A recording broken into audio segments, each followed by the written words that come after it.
Decía alguien que la democracia es un sistema imperfecto, pero es el más perfecto de los sistemas de gobierno.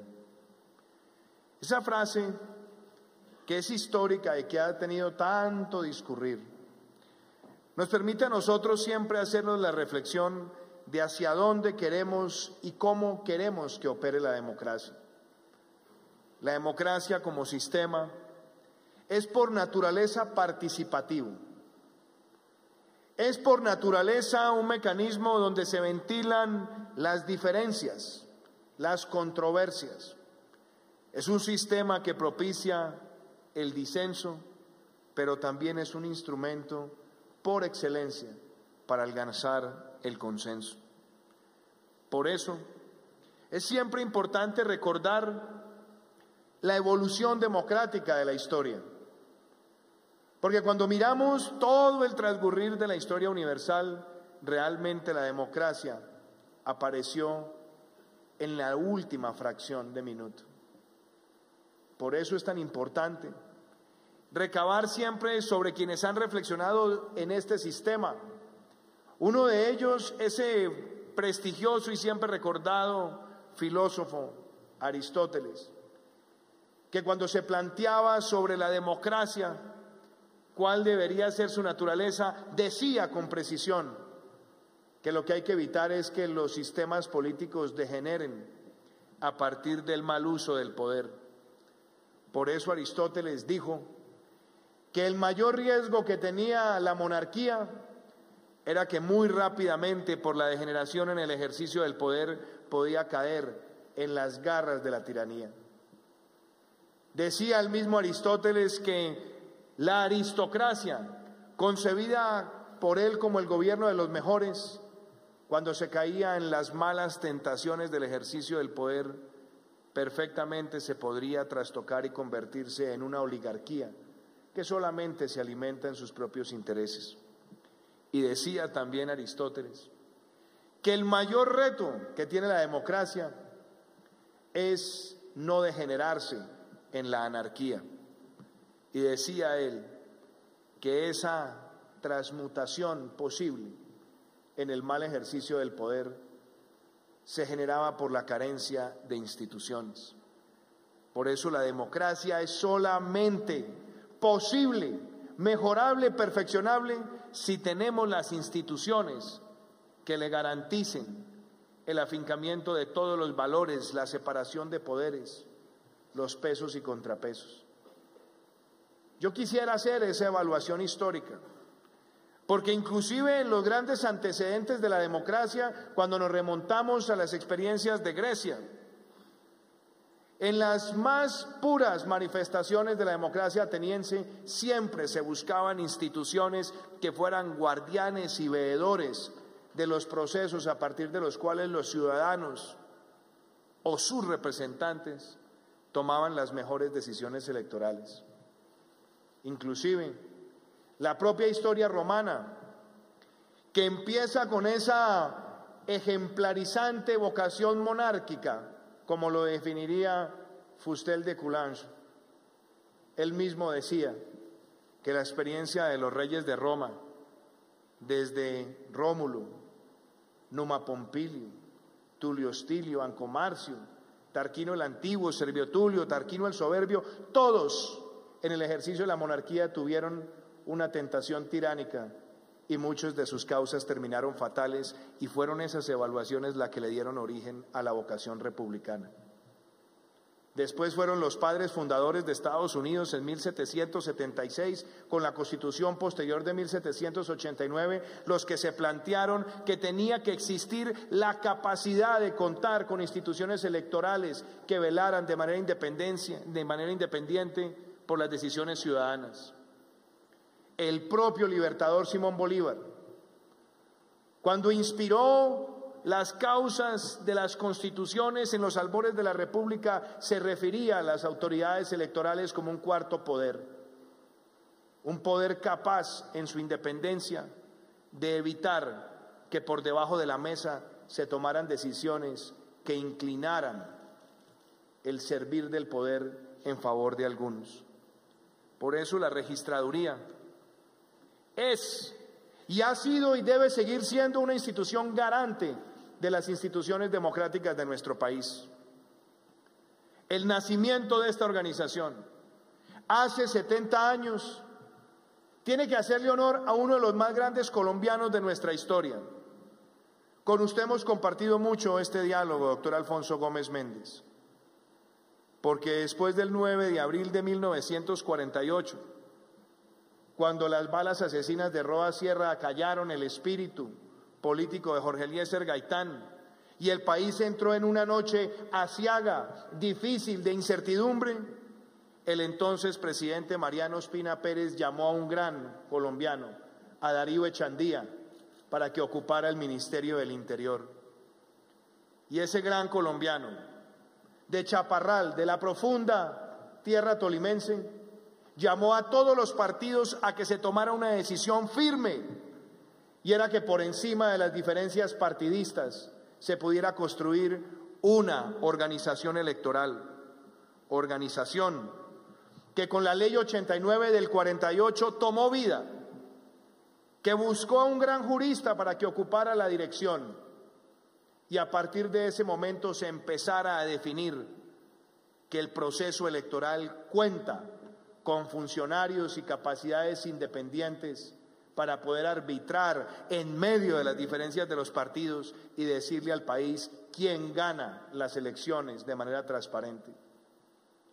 A partir de esa ley, la organización electoral llamó a 2 ciudadanos canadienses. Aquí estuvieron Darling y Longfellow analizando en todo el territorio nacional las dificultades que tenía ese escrutinio permanente de la democracia. Y fueron precisamente Darling y Longfellow los que sugirieron que Colombia tuviera un proceso de cedulación numerado y que tuviera la posibilidad de adaptarse permanentemente al discernir y el transcurrir de las nuevas tecnologías. Por eso, la cedulación no es simplemente un proceso formal. La cedulación consiste en la identificación del ciudadano para ejercer sus derechos. Y con el tiempo esa cedulación fue adquiriendo mayores responsabilidades con los registros de defunción, con los certificados de nacimiento, para que la organización electoral no solamente fuera garante de los procesos democráticos, sino que al mismo tiempo fuera garante de certificar la existencia, la veracidad y la participación del ciudadano en distintos procesos de acceso a los bienes y servicios del Estado. Esa vocación, que además se fue creciendo en el territorio, porque la registraduría se convirtió en una entidad que hoy tiene presencia en todos los municipios. Pocas instituciones como esta responden de manera inmediata a cualquier llamado que se haga desde los centros de poder para atender una solicitud con respecto a la vida de un ciudadano. Eso ha hecho que esta organización tenga presencia y tenga cariño, tenga respaldo, tenga credibilidad. Y por supuesto, es una institución que se ha ido acomodando a los cambios políticos, que sus normativas todavía siguen llevando herencias del Frente Nacional. Hay un código electoral que todavía obedece a muchos de los aspectos funcionales y logísticos del siglo XX y por tanto necesita actualización. Pero debo decir que esta institución se ha ganado un espacio porque las personas que han ocupado el cargo de registrador nacional del Estado Civil, todas, y lo quiero decir sin excepción, se han sabido elevar en la defensa de los intereses del país por encima de cualquier presión política. Y quiero hacerle un reconocimiento a usted, señor registrador, por la forma tan profesional como ha conducido la institución. Y en estos 70 años le debemos brindar un aplauso por su trabajo.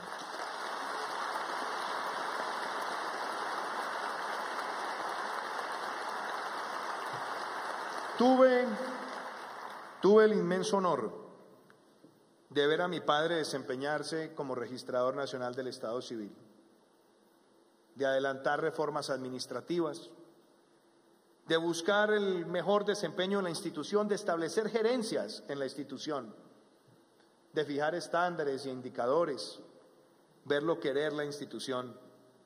Todavía recuerdo cómo pasaba muchos días de la semana hablando con todos los funcionarios del país. Recuerdo que disfrutaba mucho los almuerzos en la cafetería con los funcionarios y se preocupó por el bienestar de ellos. Cómo me gustaría que estuviera hoy viendo 70 años de esta gran institución. Hoy, apreciados amigos, creo que este evento nos tiene que servir a nosotros para hacer profundas reflexiones sobre cómo debemos fortalecer la democracia colombiana, sobre cómo debemos estar dispuestos a hacer las reformas políticas que el país requiere, sin aspavientos, hacerlas sin atajos, hacerlas sin pensar en el interés instantáneo, momentáneo o el inmediatamente electoral, sino pensar realmente en cómo una reforma política nos permitirá a nosotros transformar a Colombia en una democracia más vibrante y más creíble. Por eso hago un llamado hoy, señor registrador. No hay duda que la registraduría ha venido ejerciendo mayores controles y ha venido presentando adicionalmente denuncias oportunas. No hay duda que el Consejo Nacional Electoral también se ha fortalecido como institución, pero necesitamos que todos los colombianos, absolutamente todos, nos pongamos la tarea para denunciar y para sancionar a quienes en la corrupción han caído en la práctica de los delitos contra el sufragio. Solamente cuando cojan escarmiento los compradores de votos, los fabricantes de transhumancias, los que por debajo de la mesa pretenden inclinar la balanza electoral, tengan una sanción proporcional, tendremos un sistema electoral más fortalecido en el marco de la legalidad y pueden contar conmigo como presidente para que se endurezcan esas penas y se condenen a los que pretenden manosear la democracia de Colombia.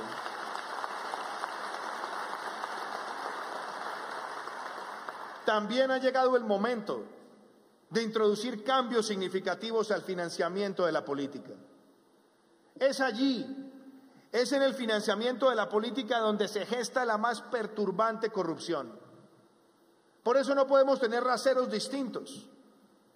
No tiene sentido que para la elección presidencial solamente puedan aportar personas naturales y a nivel territorial se permite la participación del financiamiento corporativo.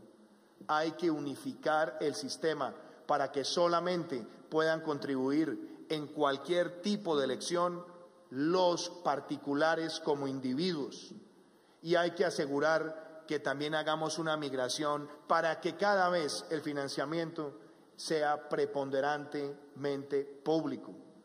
Pero solamente llegaremos allí si tomamos una decisión que ha venido avanzando en el Congreso Nacional, y le quiero agradecer a los miembros del Congreso que están hoy acá. El 8 de agosto presentamos una reforma política que, entre otras cosas, busca que se acabe el voto preferente, estructuremos un sistema de listas cerradas con democracia interna en los partidos, pero que permita fortalecer la entidad de los partidos y la selección de sus candidatos con los mejores estándares, con el mayor rigor y con el mayor procedimiento de elección democrática que se pueda al interior de las colectividades. Si logramos que en Colombia se aplique la lista cerrada, la eliminación del voto preferente y se fortalezcan los partidos en su democracia interna, estoy seguro que estaremos dando un gran paso para esa transformación democrática. Debo decir también que hay que buscar una mayor participación de la mujer en la política. Es muy importante que avancemos hacia las listas paritarias. No necesariamente la lista cremallera, aunque esa libertad puede estar al interior de los partidos, pero al menos dar el paso paritario para que tengamos una conformación de listas donde cada vez se exalte más el poder y la participación de la mujer. No lo digo como discurso, porque siempre le prometí a Colombia que tendríamos el primer gabinete paritario de nuestra historia y le cumplimos al país, también exaltando la labor de la mujer.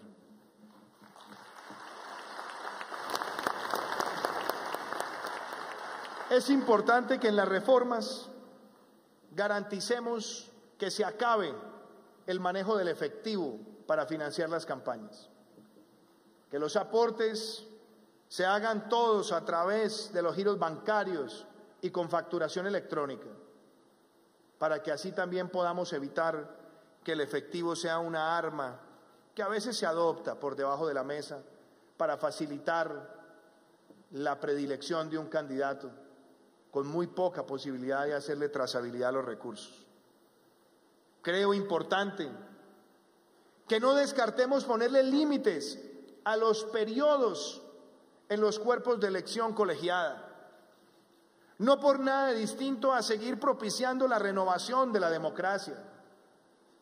Limitar a no más de 3 periodos en cada uno de los órganos de representación colegiada es una forma también de reconocer que se ha estado un tiempo prudencial y que es importante darle cabida a nuevos liderazgos. Esas reformas las debemos pensar sin la inmediatez, sin la preocupación del año 2019, al igual que el tema de las listas cerradas.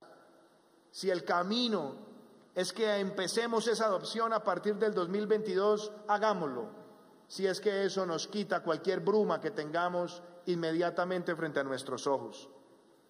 Creo importante que los esfuerzos que se adelantan para capacitar mejor al ciudadano son necesarios, señor registrador, y lo quiero felicitar por el programa Todos en Democracia y Todos por la Democracia, a través de juegos didácticos, a través de mecanismos de participación, a través de procesos electorales infantiles, se va generando una gran conciencia ciudadana y la mayor conciencia moral que debemos tener en el ejercicio de la democracia es que no hay compradores de votos si logramos que no haya vendedores de votos, donde sea la conciencia del ciudadano la que inmediatamente rechace cualquier tentación, cualquier dádiva que pretenda invadir la más pura de sus expresiones democráticas, que es la independencia del sufragio. Le debemos apostar a la tecnología. Creo que los avances para que la tecnología esté presente en los procesos electorales es necesaria y se debe afincar. Como Gobierno Nacional estamos listos a apoyar, no solamente para que tengamos entrega de datos con mayor celeridad, sino para que la tecnología sea el mejor instrumento de monitoreo, de trazabilidad y de facilitación del escrutinio. Debo hacer referencia a los grandes esfuerzos que se han venido haciendo por parte suya, por parte del Consejo Nacional Electoral, por parte de la Secretaría Jurídica de la Presidencia de la República, invitando a múltiples instituciones como el Consejo de Estado y también invitando a figuras importantes de la academia para que demos un paso en la renovación y en la actualización del Código Electoral. Ojalá todos estos esfuerzos que ya se han ido ordenando nos permita el año entrante presentar en la discusión parlamentaria sin afanes, pero con el interés de darle rápidamente una solución a estos aspectos estructurales y que lleguemos al 2022 con el Código Electoral moderno que se merece la democracia colombiana.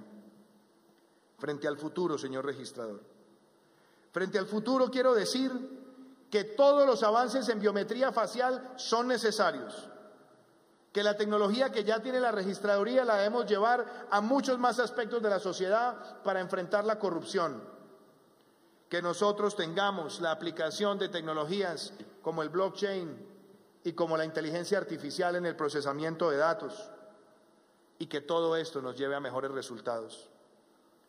Señoras y señores,